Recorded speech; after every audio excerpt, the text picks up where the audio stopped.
Hi అందరికీ నమస్తే అండి. Welcome back to my channel.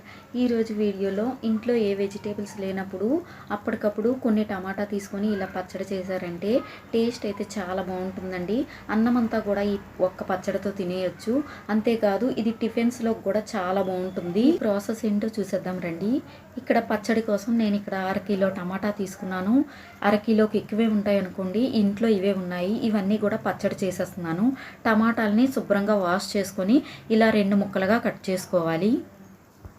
Cut చేసుకున్న టమాటా ముక్కల్లో 2 స్పూన్లు ఆయిల్ వేసుకొని మూత పెట్టి ఉడికించుకోవాలి. మీడియం ఫ్లేమ్లో పెట్టుకొని మాత్రమే ఉడికించుకోవాలండి. ఇందులో ఎలాంటి వాటర్ కూడా యాడ్ చేయకూడదు. వాటర్ లేకుండానే ఉడికించుకోవాలి. ఇలా మూత పెట్టి ఉడికించుకోవాలి. ఒక్క 10 నిమిషాల తర్వాత మళ్ళీ వాటిని ఒకసారి కలుపుకోవాలి. కలుపుకోకపోతే అడుగున టమాటా అంతా పట్టేస్తుంది.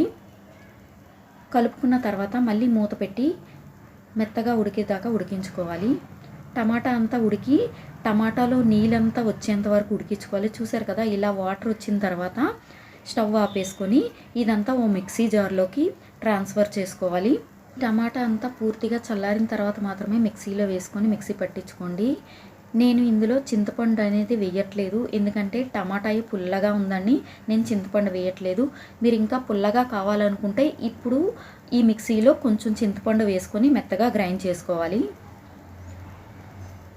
ఇప్పుడు స్టవ్ వెలిగించుకొని మరో ప్యాన్ పెట్టుకొని ఆయిల్ అయితే ఒక 100 గ్రామ్స్ ఆయిల్ పడుతుంది. అంటే 100 గ్రాముల ఆయిల్, ఒక 5 స్పూన్ల ఆయిల్ అనుకోండి.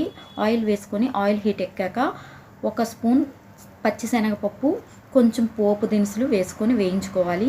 ఇందులోనే సన్నంగా చిన్నవిగా కట్ చేసుకున్న వెల్లుల్లిపాయ రెమ్మలు వేసుకోండి. ఇందులోనే కొన్ని ఉల్లిపాయ ముక్కలు కూడా వేసుకోవాలి. ఉల్లిపాయ ముక్కలు వేసుకున్నాక వీటన్నిటిని కొంచెం వేయించుకోండి. ఇలా ఇవన్నీ వేగి రంగు మారిన తర్వాత ఇప్పుడు ఇందులో 4-5 ఎండుమిర్చిని కట్ చేసి వేసుకోవాలి. కొంచెం కరివేపాకు కూడా వేసుకోవాలి. పచ్చడిని చాలా సింపుల్గా చేసుకోవచ్చండి. టేస్ట్ కూడా చాలా బాగుంటుంది. ఇప్పుడు ఇందులో 1 స్పూన్ ఇంగవ వేసుకోండి. ఇంగవ ఫ్లేవర్ నచ్చదు అనుకున్న వాళ్ళు స్కిప్ చేయొచ్చు. వేసుకున్న తర్వాత వీటన్నిటిని మరొకసారి బాగా ఫ్రై చేసుకోవాలి. పోపు అంతా బాగా వేగి మంచి సువాసన వచ్చిన తర్వాత మనం ముందుగా మిక్సీ పట్టించుకున్న టమాటా గుజ్జంతా ఇందులో వేసేసుకోవాలి.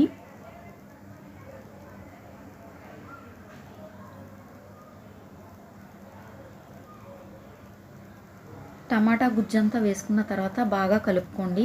బాగా మిక్స్ చేసుకోవాలి. బాగా మిక్స్ చేసుకున్న తర్వాత ఇప్పుడు ఇందులో 2 స్పూన్లు కారం వేసుకోవాలి. అలాగే ఇందులో రుచికి సరిపడినంత ఉప్పు కూడా వేసుకోవాలి. ఛానల్ని కొత్తగా చూస్తున్న వారైతే తప్పకుండా సబ్స్క్రైబ్ చేసుకొని పక్కనే ఉన్న బెల్ ఐకాన్ని ఆన్లో పెట్టుకోండి. నా వీడియో నోటిఫికేషన్స్ మీకు వస్తాయి. ఇప్పుడు ఇదంతా కూడా బాగా మిక్స్ చేసుకోవాలి. మిక్స్ చేసుకున్న తర్వాత మూత పెట్టి ఉడికించుకోండి. ఒక 15 నిమిషాల తర్వాత మూత తీసి మళ్ళీ ఒకసారి అంతా కూడా బాగా కలుపుకోవాలి. లేదంటే అడుగున పట్టేస్తుంది. టమాటా అడుగంతా పట్టేసి మాడిపోయే అవకాశం ఉంది. అందుకని ఒకసారి మళ్ళీ అంతా కూడా బాగా కలుపుకోండి. పచ్చడి అంతా బాగా ఉడికి దగ్గర పడింది. కావాలనుకుంటే ఇప్పుడు స్టవ్ ఆపేసుకొని ఇలాగే ఉంచుకోవచ్చు.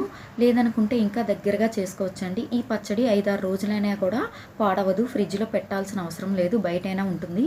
మీకు నా వీడియో నచ్చితే తప్పకుండా లైక్ చేయండి. నా ఛానల్ని సబ్స్క్రైబ్ చేసుకోండి.